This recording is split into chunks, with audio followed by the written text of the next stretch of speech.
situation, this upcoming update on the SNAP policy, Right. and it's kind of ironic that we were talking about having a man in the household or not having a man, because leading up to this, that's a big deal with food stamps. So there's a new SNAP policy. So we saying SNAP, but I'm gonna just replace it with the word food stamps just for the people, because we call it food stamps in Detroit. Yeah. I don't know what they call it elsewhere, but It's called food stamps. yeah, I never heard it being called SNAP until like I got into journalism and media.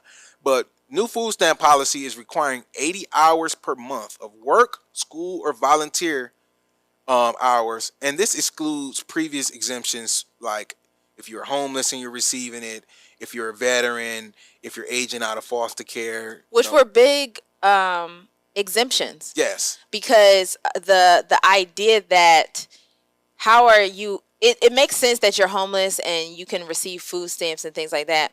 But there are other implications, right? Yeah. So it's like, okay, let's call it, I'm 30 years old, I'm a homeless person, and I never created a resume before. Yeah, you don't have the work skills to go out and do all of this. So now you can't eat. Yeah, and that'll definitely be tragic to, for somebody who's homeless or aging out of foster care, because a lot of kids who are aging out of foster care end up homeless because they don't have family. They aged out of the foster care and they just kind of left for themselves, which is why a big population of the prisons are people who went to foster care because they don't have family, they don't have people that they can connect to. And a big part of homelessness as well is not having a network. A lot of times people think of homeless as not having money and not having no, a lot of it is not having real relationships. So that's a big part of it as well. But this was getting a lot of mixed reviews. Some people were saying it's good. People need to get off they, what, and work and buff up their resume. And then there was a lot of people saying like, what ifs? What about this person? Here, what about that person? let's explain exactly what's going on here. So, under the updated policy, able-bodied adults between the ages of it's important to know that 18 and 64 who do not have dependents under 14 must work, attend school, or volunteer at least 80 hours per month to continue receiving SNAP benefits. The law also removes several previous exemptions, including protection of homeless individuals with veterans, foster care. We just said that. So what's important to know is that if any of these people are disabled, then they do get the exemption. Okay, yes, that's. So if any of these people have any type of anything that would qualify as being not able to work because they're mentally impaired or because they're physically impaired or what have you, then they would not qualify.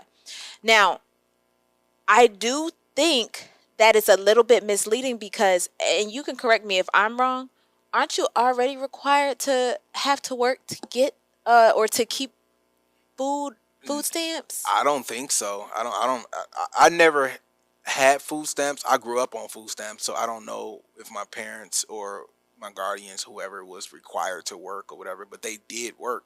But I know a lot of people who don't work, don't do nothing, don't go to school, but get like $400-500 in food stamps because they got a bunch of kids. Yes.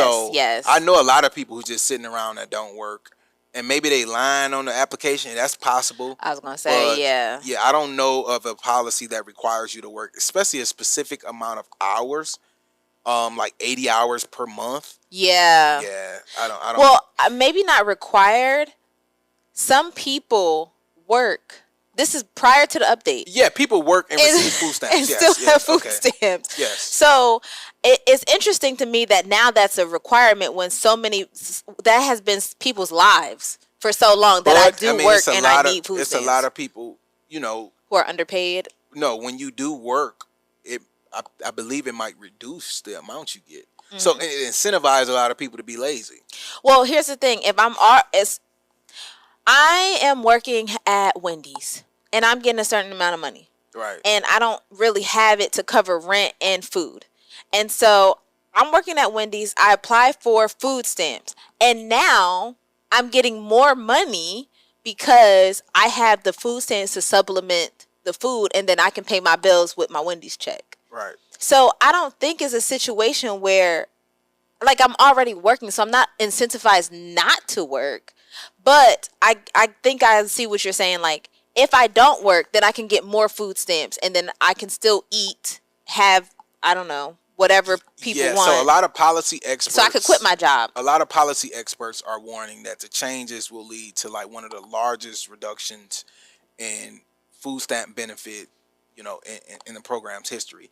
And this is kind of the intention of to lower the federal government, is to, this is part of the whole Doge, type of language and type of, cutting of federal benefits, because for one, now, hundreds of thousands of people will have to reapply. So so now it's a bunch of people. You got to start over. Starting over. So it's a bunch of people who've been receiving SNAP benefits that have worked themselves out of a situation, and they just still receiving it because they haven't been audited or looked at yet. That's true. So, and then it's a lot of people who are probably not going to adhere to this, so their stuff is going to get not cut off but reduced. So they're projecting that nearly 230,000 residents can see their benefits reduced because of this policy, as early as April. So this is a lot of people. Yeah, this is a big deal. And then you've seen a lot of these other states, like Louisiana and a bunch of them, cutting out SNAP or food stamp benefits for certain products. Right. So you can't buy, Coca-Cola, sugary drinks, candy, and a bunch of things like that, which I actually agree with. But the problem is, infrastructure. Yeah. There's no local Myers. Yes. There's no local Target. There's no Walmart. Like, I'm from Detroit. There's a huge food desert. If you want to go and get some fresh fruit and fresh groceries, they just put a Myers on 8 Mile in Woodward up there. But before that, you go to these dingy supermarkets, or you would have to drive out to the suburbs to get a Trader Joe's.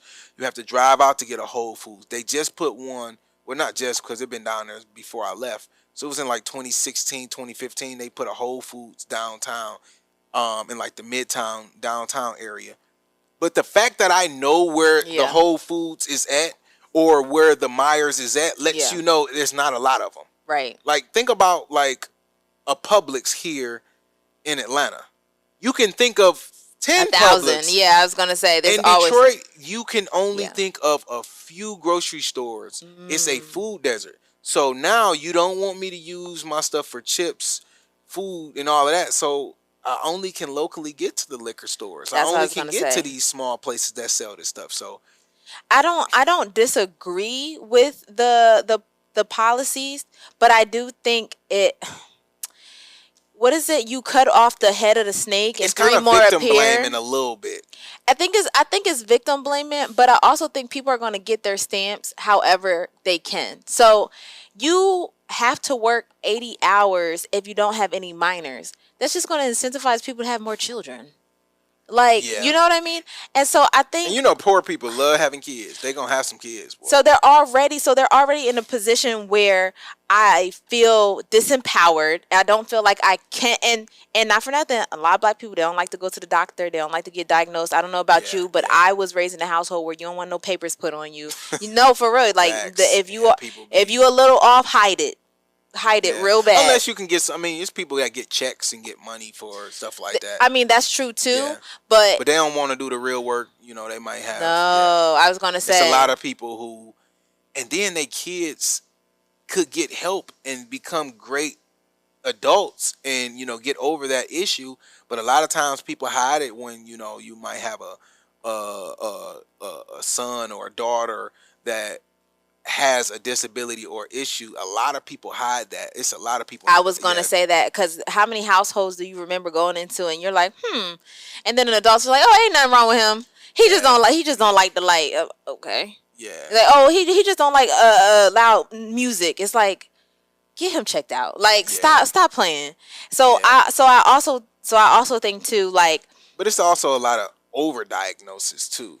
So that's where we get kind of weird. It's kind of like a catch-22. It's a chicken and egg situation. It's kind of like how people say defund the police. It's like, well, in your neighborhood, you actually need police to do their job. Yeah.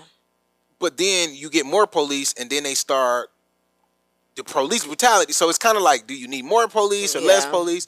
No, we actually need the police there to do their job. That's what I was about to say. Like, I don't think we need more Thank you, because I'm able to articulate it better. I don't think we need more restrictions. You need people to do on SNAP. I think we need people who are able to say, hey, you have potential here to be better. How can we support that? Yes. And that's not what's happening. Yes. Yeah. We're the able-bodied people who, graduated from high school, who had pretty decent behavior and, but yet you're on food stamps. Let's look into that more. Why? If anything, more social workers, you know what I'm saying? If anything, like more people to help these families so they can be self-sufficient if they're able to. And I think another thing too would help mobilize a lot of people, because a lot of times people get on these government programs and they get stuck. Yeah. So I think they need like a time limit on Section 8. They need a time limit on food stamps. And they need See, the problem is they don't have the additional programs. We know what the issues is. Yeah. We know where we want to get people and we want to take people. The problem is they don't have any programs to like they took out a lot of the trade schools and a lot of that. So a lot of people who are on these programs, maybe they're not going to go to college and get a PhD or become an attorney, but they could become a welder, a plumber, or something like that. And a lot of these trade schools are not pushed in these areas where they would be needed. So it's just a tough sell to tell somebody, pick yourself up by your own bootstraps, go get a job, go do this. But it's like, well, there's no jobs in my area. Oh, you can go to the suburbs. Well, how am I going to get there? I don't have a car. Oh, well, you can get a car. Well, when you get a car in Detroit, the insurance $7,000. Like, and the then insurance there's gas, is too high. So and it's then so much red lighting. It's so much redlining and other things that hold you back. That this is kind of victim blaming, because it's like, hey, go out and get a job and go out and do this, but it's like, well, y'all don't have the infrastructure and all of that set up to capitalize on these people if they wanted to go work. Exactly, because I don't want to, honestly, because now AI cutting all the jobs. So now you're telling people to go get jobs, and now AI cutting jobs. So like, which one is it? They don't know. All they know is they're looking, and I think it's very disempowering, because you're looking at these people and you're saying you're your own problem. Yeah, like I said, it's kind of victim blaming, and it's shifting the problem around, and then once the people that are being shifted around actually do what they need to do, there's no gold at the end of the tunnel. Right. So because you're working and still need food stamps. Yeah, there's no gold. That's not gold.